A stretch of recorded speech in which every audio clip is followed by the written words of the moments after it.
कभी कभी तो लगता है कि इस दुनिया के साइंटिस्ट के पास हर सवाल के जवाब है। बिग बैंग से लेकर सूक्ष्म रूपी जीवों तक, और यहाँ तक कि ब्लैक होल्स जहाँ पर रोशनी भी पार नहीं कर सकती, इन सभी सवालों के जवाब होते हैं साइंटिस्ट के पास। और साइंटिफिक रिसर्च की इस ग्रोथ को देखकर लगता है कि शायद ही ऐसा कोई भी सवाल है जिसका जवाब हमें ना मिल पाए। लेकिन अगर मैं कहूँ कि कुछ ऐसे सिंपल सवाल है जिनका जवाब दुनिया के किसी भी साइंटिस्ट के पास नहीं है, तो चलिए देखते हैं कि क्या आपके पास है हमारे इन सवालों के जवाब।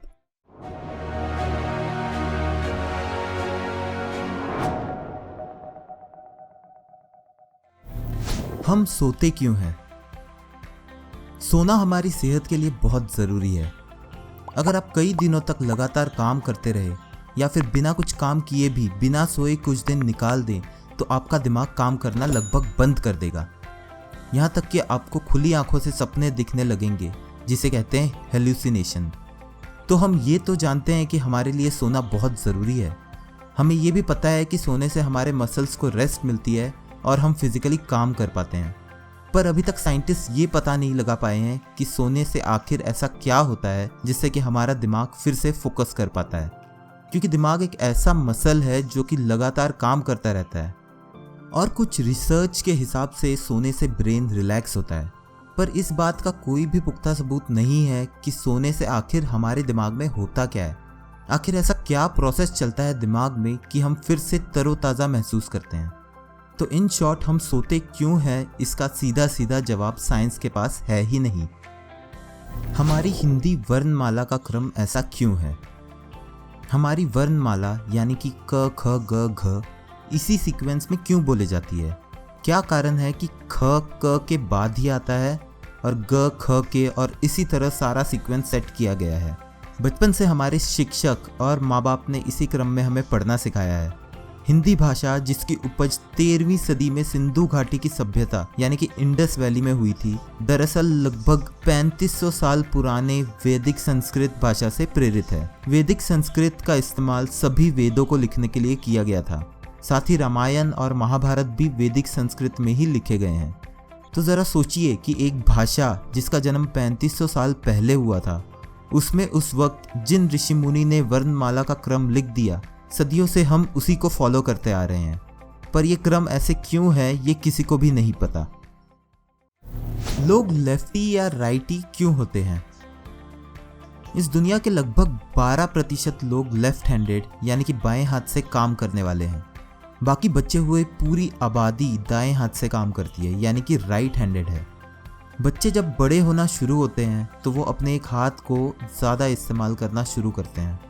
साइंटिफिक रिसर्च के हिसाब से ये माना जाता है कि हमारा ब्रेन 2 पार्ट्स यानी कि हेमिस्फेयर्स में डिवाइडेड है, लेफ्ट हेमिस्फेयर और राइट हेमिस्फेयर।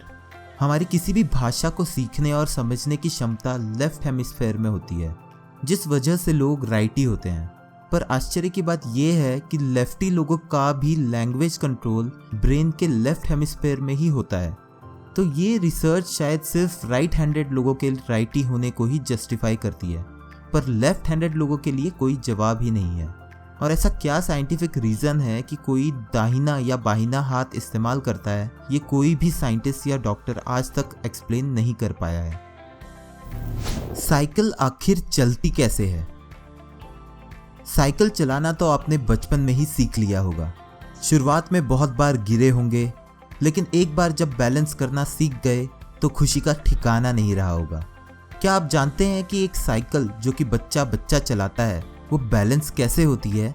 इसका कोई साइंटिफिक जवाब है ही नहीं। साइंटिस्ट के हिसाब से जायरोस्कोपिक इफेक्ट की वजह से साइकिल चलती है।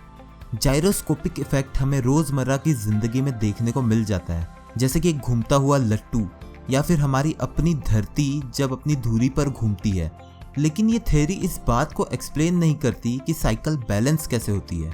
हमें बस इतना पता है कि साइकिल को बैलेंस हमें खुद करना पड़ता है, अपनी बॉडी और मूवमेंट को सही रख के। ये बहुत ही आश्चर्य की बात है कि हम साइंटिफिक और इंजीनियरिंग थ्योरीज से ये एक्सप्लेन कर सकते हैं कि हज़ारों टन के हवाई जहाज कैसे उड़ते हैं, पर एक छोटी सी, एक सिंपल सी साइकिल कैसे बैलेंस होती है, इसका जवाब किसी के पास नहीं है।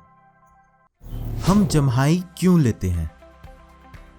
हर इंसान और यहाँ तक कि कुछ जानवर भी जम्हाई या फिर उबासी ज़रूर लेते हैं, पर आज तक किसी को ये नहीं पता है कि हम जम्हाई क्यों लेते हैं।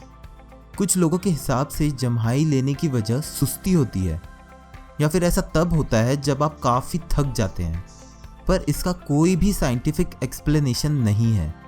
कुछ रिसर्चर्स के हिसाब से जम्हाई लेने से आप अपने अंदर की हवा को बाहर निकालकर ज़्यादा मात्रा में ऑक्सीजन ले रहे हैं, क्योंकि थके हुए व्यक्ति को जम्हाई लेने पर ज़्यादा मात्रा में ऑक्सीजन मिले तो वो शायद चार्ज्ड फील करेगा। पर अगर ऐसा है तो जब आप एक्सरसाइज करते हैं तब आपको जम्हाई क्यों नहीं आती? थके तो आप तब भी होते हैं, तो हम जम्हाई क्यों लेते हैं, इस सवाल का जवाब किसी के पास नहीं है। ये कुछ ऐसे सवाल है जिनका जवाब इस दुनिया में फिलहाल तो किसी के पास भी नहीं है। अगर आपको इनमें से किसी भी सवाल का जवाब पता है तो कमेंट्स में थोड़ा ज्ञान बांट दीजिए, और साथ ही चैनल को सब्सक्राइब ज़रूर कीजिए। हम ऐसे ही इंटरेस्टिंग वीडियोस बनाते रहेंगे जो आपको रखेंगे हमेशा अपडेटेड नॉलेजेबल फैक्ट्स के साथ। और हाँ दोस्तों, अगर आपको ये वीडियो पसंद आया तो इसे लाइक भी ज़रूर कर दीजिएगा। मिलते हैं अगले वीडियो में।